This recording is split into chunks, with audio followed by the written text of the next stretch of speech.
ठीक है. Okay guys, so let's start with enthalpy. ठीक है, एंथैल्पी क्या है बराबर है. सबका फोकस यहाँ पे होना चाहिए अभी. एंथैल्पी एक नया टर्म है, ये भी एक एनर्जी का एक फॉर्म है. This also form of energy बराबर है. अब ये सर एंथैल्पी क्या चीज है, तो इसको हम बोलते हैं, अगर शॉर्ट में बोलते हैं, heat content of the system. समझ में आ रहा है कि नहीं? Heat content of the system. एक सिस्टम के अंदर टोटल कितना हीट इन्वॉल्व है उसको हम क्या बोलते हैं? एंथैल्पी. क्या बोलते हैं एंथैल्पी को? Heat content of the system बराबर है. जैसे इस पानी का कुछ ना कुछ एक इंटरनल एनर्जी होगा. Last time we had discussed about internal energy बराबर है, which is denoted by U. Clear है? तो इस पानी का कुछ ना कुछ इंटरनल एनर्जी है. अगर मैं इस पानी के अंदर गर्म पानी डाल दूं तो इसका इंटरनल एनर्जी या तो बढ़े, ऑब्वियसली बढ़ेगा क्योंकि मैंने हीटेड वाटर डाला है. समझ में आ रहा है? बराबर है. तो इसका जो इंटरनल एनर्जी हो क्या हो जाएगा? इंक्रीज हो जाएगा. बराबर है कि नहीं? तो अब टोटल इसके अंदर जो एनर्जी है, टोटल इसकी जो एनर्जी है उसको हम क्या बोलेंगे? एंथैल्पी. समझ में आ रहा है? मतलब एंथैल्पी ये क्या? एंथैल्पी ये बोल सकता हूँ भैया, एक सिस्टम का जो इंटरनल एनर्जी होता है उस इंटरनल एनर्जी के अलावा, ठीक है, मैंने जो इसके अंदर बाहर से हीट डाला वो एनर्जी. अच्छा, हीट के जगह पे मैं ये बोल सकता हूँ, अगर इसके ऊपर मैं दूसरा कुछ वर्क किया, वर्क का फॉर्मूला क्या हमने डिराइव किया था? Pressure into volume. What is work? Pressure into volume. ठीक है. तो एंथैल्पी जो होता है वो किस पे डिपेंडेंट होता है?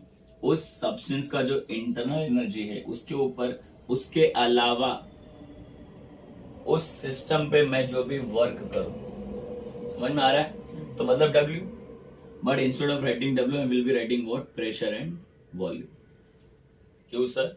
क्योंकि मेरे को, हम केमिस्ट्री पढ़ रहे हैं ना, तो जब केमिस्ट्री के अंदर कोई हीट, कोई रिएक्शन कराता हूं, जब उस सब्सटेंस का इंटरनल एनर्जी चेंज होगा तो हम वो जनरली, या फिर उस पर वर्क होगा तो हम जनरली कैसे फाइंड आउट करते हैं? Bye checking it's pressure and volume. ठीक है, इसके लिए मैं क्या लिख दिया यहाँ पे? Pressure and volume.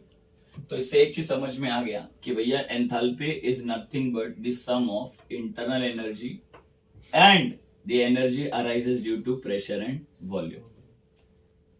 यही है डेफिनेशन किसका? एंथैल्पी का.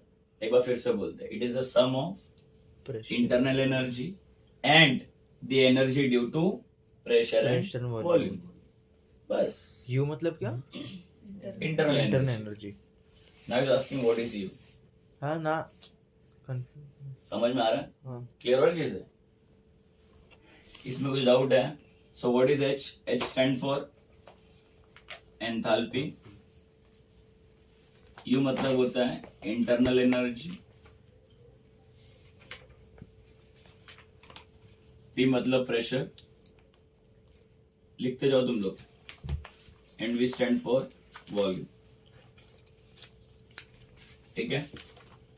आप इसको इन शॉर्ट ऐसा बोल सकते हो, heat content of the system. एक सिस्टम के अंदर टोटल कितना अमाउंट ऑफ एनर्जी है, including it's internal energy and also the amount of work done on that system, उसको बोलते हैं एंथैल्पी. क्लियर है?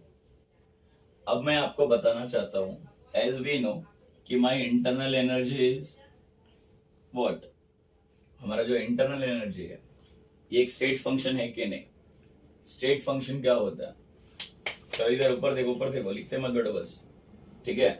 What is U? Internal energy. Internal energy is my state function. ठीक है. Pressure is my state function. Volume is also my state function. तो H will become state function. समझ में आ रहा है कि नहीं? यस. अच्छा, मैंने आपको बोला था स्टेट फंक्शन जो भी रहेगा उनको दिखाने के लिए हमको डेल्टा साइन यूज करना पड़ता है. बराबर है? तो जहां पे भी स्टेट फंक्शंस रहेंगे वहां पे क्या यूज करना पड़ता है? Delta. So same equation can also be written as delta H is equal to what? Delta U plus delta P into delta V. अगर मैं बोलूँ यही सेम चीज मैंने कांस्टेंट प्रेशर पे कराया, so delta P will become what, P. Constant pressure है ना, so pressure will not change, so it will be, क्योंकि यहाँ अगर मैं केमिकल रिएक्शन करा रहा हूँ तो everything can be change, but यहाँ का एटमॉस्फेयर प्रेशर तो कांस्टेंट रखूंगा ना मैं कराने के लिए। तो हम लोग ये फॉर्मूला जनरली यूज करते हैं न्यूमेरिकल सॉल्विंग के लिए। अब कभी कभी क्वेश्चन ये पूछता है, show that delta H is equal to delta U plus P into delta V. ये आप करके दिखाओ हमको, ऐसा बोलता है। समझ में आ रहा है? तो अभी अपन वो डेरिवेशन देखते हैं, ठीक है।